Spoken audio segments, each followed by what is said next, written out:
अब ये ना कहना कि पूरा सिस्टम ही गांजा पिए बैठा है। आज आपको देश की एक बहुत छोटी सी खबर सुनाऊंगा, लेकिन इस खबर से कई बड़े निहितार्थ निकल रहे हैं। पहले पूरा मामला सुन लीजिए। चलो भाई देखो अब मैं क्या करूं। हुआ यूं कि सोनभद्र पुलिस को गांजा तस्करी की सूचना मिली थी। उसने मंगलवार की रात रॉबर्ट्सगंज पुलिस लाइन तिराहे के पास चेकिंग शुरू की। यहाँ एक ढाबे के सामने खड़ी 2 स्कॉर्पियो में 60 किलो गांजा, खरीद बिक्री के 5,20,000 रुपए कैश और ओडिशा में गांजा खरीदने के बाद बची रकम बरामद की गई। इसके साथ ही 5 लोग गिरफ्तार हुए।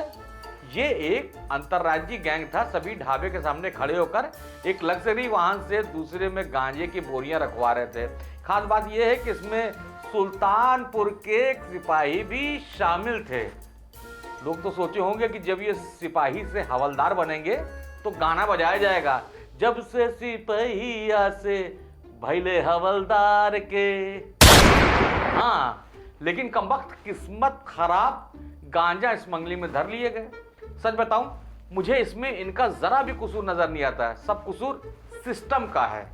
दरअसल हमारे देश के सिस्टम में घूस तो ली जाती है, लेकिन घूस लेने का सही सिस्टम शायद बना ही नहीं। क्या बात कर रहे हैं? अब बताइए, पुलिस की नौकरी में सबसे कम तनख्वाह किसकी होती है? सिपाही की। तो घूस के पैसे पर सबसे ज्यादा हक किसका होना चाहिए? उसका, यानी कि जिसकी सबसे कम तनख्वाह हो, यानी कि सिपाही की। बात तो सही है। होता क्या है, अतिक्रमण से लेकर ढाबों, शराब की दुकानों, इधर उधर जाने किधर किधर बेचारे वसूली कर कर के लाते हैं। पूरा पैसा थानेदार साहब पकड़ लेते हैं और 200-400 रुपए सिपाही बाबू को थमा देते होंगे।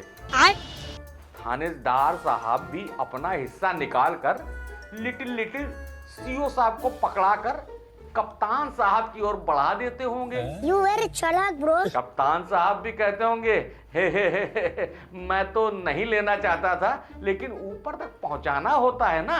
बाप रे!